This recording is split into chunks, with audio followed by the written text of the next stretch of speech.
हाय दोस्तों, नमस्कार। मैं Mukesh Joshi business development institute से आप सभी का हार्दिक स्वागत करता हूं। मेरे यूट्यूब चैनल के ऊपर मैं हर सोमवार को एक वीडियो लेके बरसों बरसों से आप लोगों के बीच में उपस्थित हो रहा हूं। दोस्तों, आज हम बात करेंगे जो इंश्योरेंस अमेंडमेंट बिल आया है उस विषय के ऊपर में। बहुत सारे एजेंटों को पहले तो यही नहीं मालूम है कि जो इंश्योरेंस अमेंडमेंट बिल, तो उसके पहले की कुछ विगत जो है, पहले की कुछ इंफॉर्मेशन है, वो भी बहुत लोगों को पता नहीं है। जैसे कि फॉर एग्जांपल मैं आपको बताऊं कि सन 2000 के अंदर में प्राइवेट इंश्योरेंस कंपनियों को मार्केट के अंदर में, इंडियन मार्केट के अंदर में प्रवेश दिया। उस समय पे इंडियन इकोनॉमी की हालत उतनी अच्छी नहीं थी, तो उसको सुधारने के लिए गवर्नमेंट ने ये सोचा कि क्यों ना फॉरेन इन्वेस्टरों को इंडिया के अंदर में प्रोत्साहन दिया जाए। और इंश्योरेंस इंडस्ट्री एक बहुत बड़ा ग्रोइंग इंडस्ट्री है इंडिया के अंदर में। तो उस समय पे बिल ये पास हुआ कि कोई भी इंडियन कंपनी जो है वो कोई फॉरेन पार्टनर को कोलैबोरेशन में रख के वो इंश्योरेंस कंपनी खोल सकती है।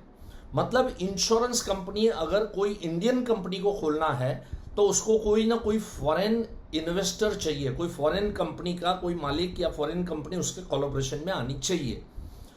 इस तरह से सन 2000 के अंदर में सिर्फ एकमात्र life insurance corporation of India एक ऐसी कंपनी रही कि जो अकेली थी और जिसके कोई फॉरेन पार्टनर नहीं थे, क्योंकि ये बिल आने के पहले की वो कंपनी थी। लेकिन बिल आने के बाद जो भी कंपनियां आई वो सारी की सारी कंपनियां कोई ना कोई फॉरेन इंश्योरेंस कंपनी के कोलैबोरेशन के साथ में आई। जैसे कि आईसीआईसीआई प्रूडेंशियल के साथ में, टाटा एआईजी के साथ में, एचडीएफसी स्टैंडर्ड लाइफ के साथ में, बिरला सन लाइफ के साथ में। तो ऐसे जितनी भी कंपनियां आई, बजाज तो अलियांस के साथ में। उसी सिलसिले के अंदर में आज बहुत लोग ये कहते हैं कि मुकेश भाई, जब मैं ये फंडामेंटल क्लास के अंदर में सारी डिटेल बताता हूं तो बहुत सारे लोग ऑब्जेक्शन ये देते हैं कि सर एसबीआई लाइफ वो तो अकेली ही है, वो कहाँ कोलैबोरेशन में है। तो एसबीआई लाइफ भी कोलैबोरेशन में है। गूगल को पूछिएगा एसबीआई लाइफ का पार्टनर कौन है, तो BNP Paribas Cardif life insurance company, ये उनके पार्टनर है। मतलब एसबीआई लाइफ भी सिंगल नहीं है, उसके साथ कोई ना कोई फॉरेन कोलैबोरेशन वो कंपलसरी है, उसके बगैर आईआरडीए लाइसेंस ही नहीं देखी। बिकॉज जो फॉरेन डायरेक्ट इन्वेस्टमेंट एफडीआई जिसको बोलते हैं, तो एफडीआई को आकर्षित करना था, इंडिया के अंदर में फॉरेन का धन आना चाहिए, ये कंपलसरी प्राधान्य लगाया गया इंश्योरेंस कंपनियों के साथ में। और साथ साथ में वाजिब भी था कि इंश्योरेंस बेचना, ये जो कला बोलो या इसका एक्सपीरियंस बोलो, अनुभव बोलो, इंडियन कंपनियों के पास में नहीं था। जैसे कि टाटा, बिरला, इन सब कंपनियों के पास में नहीं था, एचडीएफसी या जो भी प्राइवेट आईसीआईसीआई वगैरह।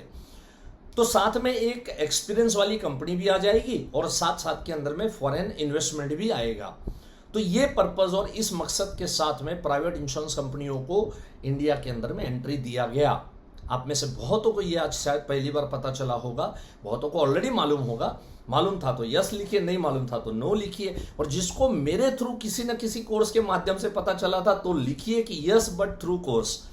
अच्छा, अभी धीरे धीरे क्या हो गया कि इसके परसेंटेज जो है, पहले क्या होता था कि 75% इंडियन कंपनी का इन्वेस्टमेंट होता था, 25% फॉरेन कंपनियों का होता था।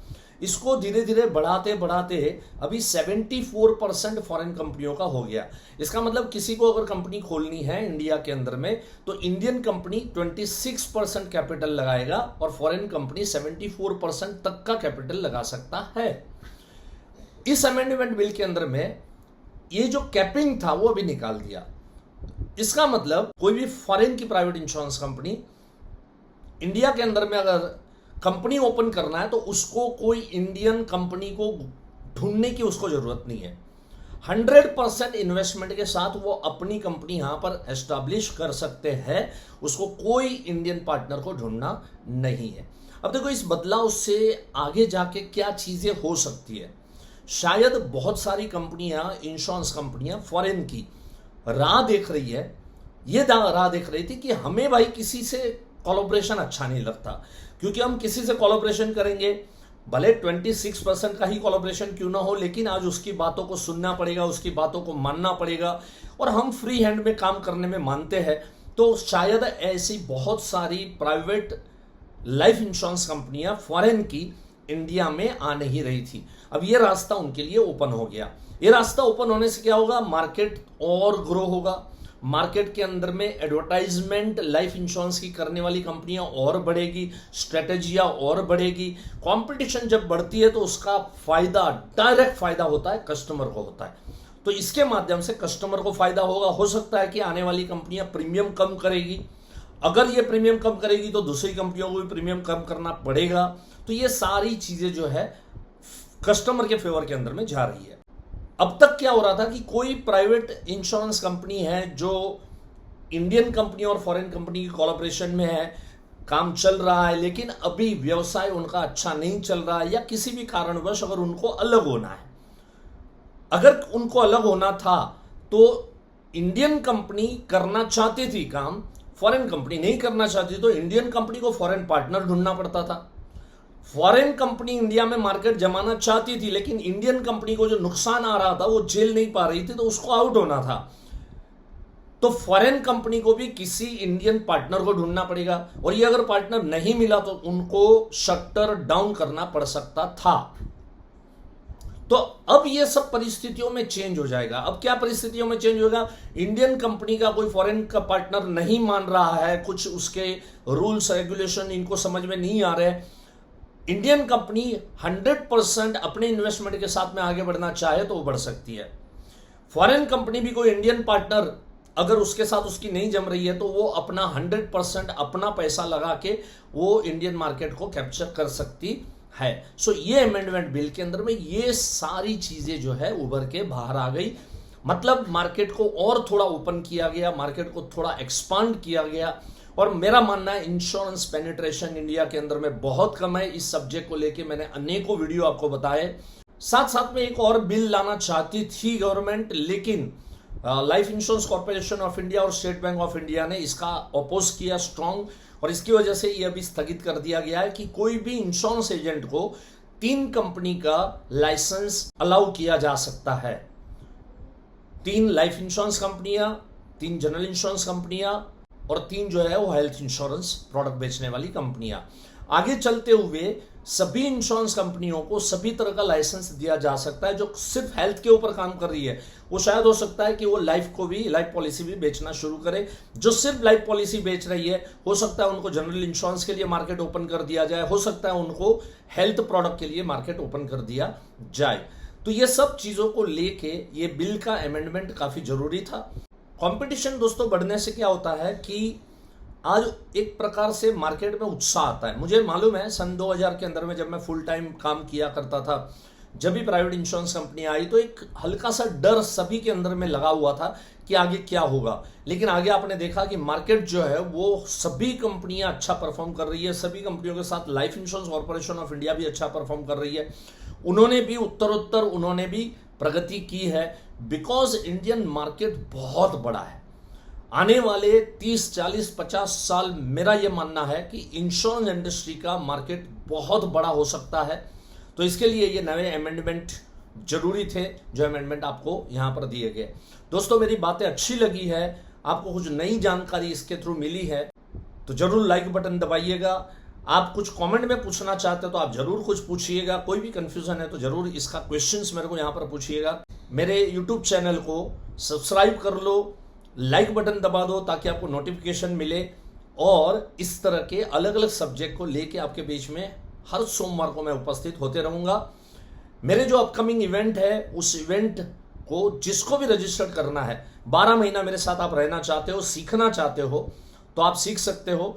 12 महीने के अंदर में 24 सेशंस में कवर करूंगा और आपको MDRT तक पहुंचाऊंगा। नाम है MDRT जर्नी। सो इस प्रोग्राम को अटेंड करना है तो नीचे लिंक या नीचे जो नंबर दिए गए उसको कॉल कीजिए।